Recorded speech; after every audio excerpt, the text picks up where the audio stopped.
여러분, 그거 알고 계시나요? 남녀노소 상관없이 초보자분들이 수영을 배우면서 감을 찾기가 가장 어려운 영법이 평영이라고 합니다. 왜 그럴까요? 평영은 다른 영법과 달리 발차기와 호흡 타이밍, 손과 팔의 연속 동작을 동시에 하는 것이 굉장히 어렵기 때문입니다. 다른 사람들은 앞으로 쭉쭉 나가는 것 같은데 열심히 발차기를 차고 팔 동작을 해도 앞으로 나가지 않는 스스로를 마주할 때마다 포기하고 싶은 욕구가 많이 올라오는 대표적인 영법이 평영입니다. 하지만 평영은 사실 실전에서 가장 유용한 영법이기 때문에 포기하기에는 너무너무 아쉬운 영법입니다. 오늘 제가 평영을 배우는 단계에서 초중급자들이 가장 많이 범하고 있는 실수 6가지와 교정 방법에 대해 알려드리겠습니다. 오늘 배우는 잘못된 방법들만 교정하더라도 충분히 편하고 부드러운 평영을 하실 수 있게 될 겁니다. 영상 끝까지 시청해주시고 좋아요와 구독 부탁드립니다. 첫 번째 가장 많이 실수하는 동작은 호흡을 할 때 허리 힘으로 억지로 올라오는 경우입니다. 평영 호흡을 할 때 허리 힘으로 억지로 올라오는 분들의 가장 큰 이유는 2가지가 있습니다.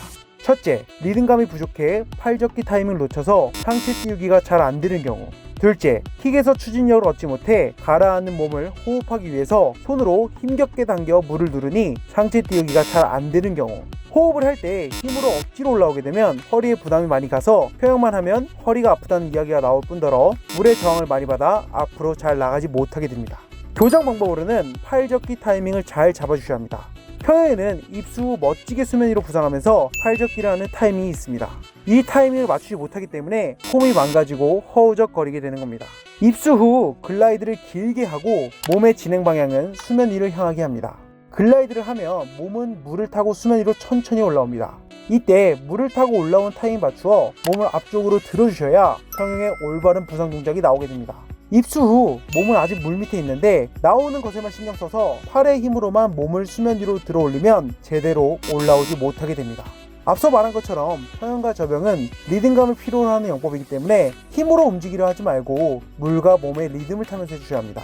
몸을 허리 힘으로 무리하게 들어 올리기보다는 양손으로 물을 짜모으면서 수면 앞쪽으로 타 넘어간다는 느낌으로 몸을 떠오르면 평영 자세가 훨씬 좋아지실 겁니다. 두 번째 가장 많이 실수한 동작은 발차기를 할 때 발이 수면 위로 나오는 경우입니다. 강사님들이 처음 평영 발차기를 가르쳐줄 때 물 밖에서 구분 동작으로 지속적으로 가르쳐주고 발차기가 수면 위로 나오면 안 됩니다 라고 이야기해도 막상 물속에 들어가서 실전에 적용하려고 하면 가장 안 되는 게 평영 발차기입니다.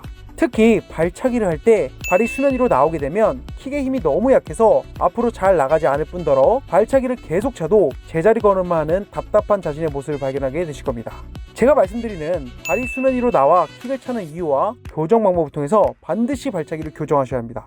첫째, 엉덩이의 위치가 잘못되어 있는 경우. 엉덩이의 위치가 잘못되어 있는 경우 교정 방법으로는 엉덩이가 너무 수면 위로 올라오거나 수면 아래로 너무 가라앉지 않아야 합니다. 올바른 엉덩이 위치는 수면 아래 10cm 위치에서 더 이상 가라앉지 않도록 유지해야 합니다. 둘째, 평영 발차기 준비 동작이 잘못되어 있는 경우. 평영 발차기 준비 자세에서 허벅지를 이용하지 않고 무릎 아래로만 발을 구부릴 경우 몸체와의 각도가 170도에서 190도가량 벌어지게 됩니다. 그렇게 되면 무조건 발이 수면 위로 올라오는 원인이 되어버립니다. 반대로 허벅지를 몸 쪽으로 너무 과도하게 당길 경우 몸체와의 각도가 90도 가까이 좁혀서 엉덩이가 수면 위로 올라와 킥을 할 때 발이 수면 위로 나오게 됩니다. 가장 이상적인 자세는 준비 동작에서 몸과 허벅지는 120도 정도를 유지하면서 몸 쪽으로 약간 당기는 느낌으로 엉덩이와 발 뒤꿈치가 수평을 이루도록 하는 게 가장 이상적인 준비 자세입니다.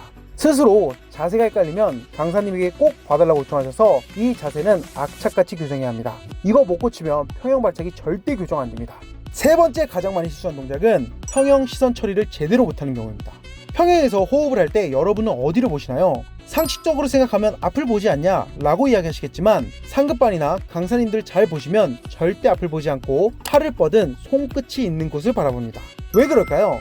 호흡을 할 때 앞을 바라보면 하체가 가라앉고 글라이드를 할 때 올바른 자세가 나오지 않기 때문입니다. 시선 처리는 어느 영법에서나 문제가 됩니다. 시선이 어디를 향하느냐에 따라 머리 위치가 바뀌고 몸 전체의 균형이 깨지기도 하기 때문이죠. 자유형과 배영은 실력에 따라 시선 처리 방법이 달라지지만 평영은 초급과 중상급 모두 같은 곳을 바라봐야 합니다. 물속 시선과 물 밖에서의 시선은 크게 한 가지가 다릅니다. 물속에서의 시선은 바닥을 향해야 하고 앞서 말씀드린 것처럼 물밖 시선은 턱을 몸쪽으로 약간 당긴 후에 팔을 뻗으며 손끝이 있는 곳에 수면을 바라봐야 합니다. 이때 가장 중요한 것은 머리와 척추가 일직선으로 이루어져야 합니다. 물 밖으로 나올 때는 머리를 들어 올리는 것이 아니라 몸 전체를 대각선 방향으로 들어 올린다는 느낌으로 들어 올려주시면 더욱 좋습니다. 시선 하나로 올바른 평형을 하느냐 못하느냐가 달려 있습니다. 기억하세요. 수영은 작은 차이가 큰 차이를 만들어냅니다. 네 번째 가장 많이 실수하는 동작은 손 동작과 발 동작을 거의 동시에 하는 경우입니다. 많은 초급자들이 평형을 처음 배우는 경우 마음이 급하다 보니 손 동작과 발 동작을 거의 동시에 하는 실수를 범합니다. 대부분 손 동작을 하면서 호흡 타이밍을 길게 갖고 손을 뻗으면서 동시에 킥을 합니다. 이렇게 되면 리듬이 깨지면서 바른 평형 자세가 나오지 않습니다. 교정 방법으로는 부분 동작으로 평형을 연습해 보시면 조금 더 수월하게 타이밍을 맞출 수 있습니다. 손, 발, 글라이드 이 세 가지 동작을 연결하지 않고 각각 끊어서 연습하는 겁니다. 손 동작을 완전히 마치고 발 동작을 하며 발 동작이 끝나자마자 바로 손 동작을 하지 않고 하나, 둘, 셋을 하며 글라이드를 하고 다시 처음부터 시작합니다. 이 방법은 초급자들에게 손 동작과 호흡을 하면서 킥으로 추진력을 얻고 글라이드 자세를 취해 리듬을 맞출 수 있는 가장 좋은 연습 방법입니다. 다섯 번째 가장 많이 실수하는 동작은 글라이딩을 할 때 유선형 자세를 유지하지 못하고 흐트러지는 경우입니다. 왜 글라이드를 할 때 몸이 갸우뚱거리며 균형이 깨질까요? 가장 큰 이유는 킥으로 강한 추진력을 만들어내지 못하기 때문입니다. 그래서 자신의 의지와 상관없이 몸이 한쪽으로 쏠리며 유선형 자세가 무너지는 것입니다. 교정 방법으로는 원풀 투킥 드릴을 하시는 게 좋습니다. 이 훈련은 평형에서 가장 중요한 리듬감 훈련과 유선형 자세를 유지하며 평형킥을 하는 자세 교정 훈련법입니다. 팔 동작을 한번 하고 난 뒤 수면 아래에서 유선형 자세를 만들고 시선을 수영장 바닥에 고정한 채 두 번의 킥을 차줍니다. 두 번의 킥을 차는 동안 팔이 벌어지지 않도록 엄지손가락을 서로 걸어줍니다. 평형 손동작을 마치고 글라이드를 할 때 양손을 벌리지 않고 항상 양손 엄지손가락을 걸고 양 어깨는 뒤에 붙이며 일직선의 스트림라인 자세를 만들어보는 습관을 만들어보세요. 스트림라인 자세는 평형에서 가장 빠른 추진력을 내는 중요한 자세이므로 실력이 향상되기 원한다면 정확한 자세를 유지하기 위해 노력해야 합니다. 다리 사이에 풀부위를 착용하고 평형의 풀동작을 하며 몸의 균형을 잡는 연습도 좋으니 원풀 투킥 또는 풀부위 착용 후 평형 풀동작 연습을 번갈아 가면서 훈련해보시면 글라이딩 할 때 유선형 자세가 잘 유지되실 겁니다. 여섯 번째 가장 많이 실수하는 동작은 킥을 찬 후 발을 끝까지 모아주지 않는 경우입니다. 많은 사람들이 발차기 차는 데만 신경 쓰다 보니 마무리 동작에서 신경을 잘 쓰지 못합니다. 지난번 영상에서 말씀드린 것처럼 자유형 팔 동작에서 물잡기는 강하게 물매기는 흐지부지하는 경우 힘을 제대로 받지 못하고 앞으로 잘 나가지 못한다고 말씀드렸습니다. 마찬가지로 평형 발차기 또한 킥을 찬 후에 발을 끝까지 모아주면서 물을 짜준다는 느낌으로 발을 딱 붙여주셔야 추진력을 받아 앞으로 미끄러지듯이 부드럽게 쭉 나갈 수 있습니다. 하지만 많은 사람들이 킥을 찬 후에 발을 끝까지 모아주지 않고 바로 킥을 차서 남들보다 2배, 3배 킥을 더 차야만 앞으로 나아가는 에너지 낭비를 하게 됩니다. 대부분 많은 사람들이 이 실수를 하고 있는지 잘 모릅니다.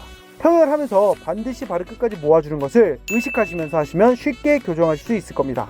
오늘 영상에서 평형에서 가장 많이 실수하는 동작 6가지를 요약하면 다음과 같습니다. 첫째, 호흡을 할 때 허리 힘으로 억지로 올라오는 경우. 둘째, 발차기 찰 때 발이 수면 위로 나오는 경우. 셋째, 평형 시선 처리를 제대로 못하는 경우. 넷째, 손 동작과 발 동작을 거의 동시에 하는 경우. 다섯 번째, 글라이딩 할 때 유수형 자세를 유지 못하고 흐트러지는 경우. 마지막, 킥을 찬 후 발을 끝까지 모아주지 않는 경우. 앞으로 평형하시면서 평형이 잘 안 되실 때는 오늘 알려드린 가장 흔하게 하는 실수를 하고 있지는 않은지 점검하면서 평형을 익혀나가시길 바라겠습니다. 평형은 한번 잘못 배우면 정말 교정하기 힘든 영법입니다. 영상만 보고 끝나면 전혀 도움이 되지 않습니다. 꼭 수영하실 때 이 동작들을 생각하시면서 연습하셔야 실력이 발전할 수 있습니다. 오늘 영상이 도움이 되셨다면 좋아요와 구독 부탁드리고요. 앞으로도 더 좋은 영상으로 찾아뵙겠습니다. 수영의 모든 것이었습니다. 감사합니다.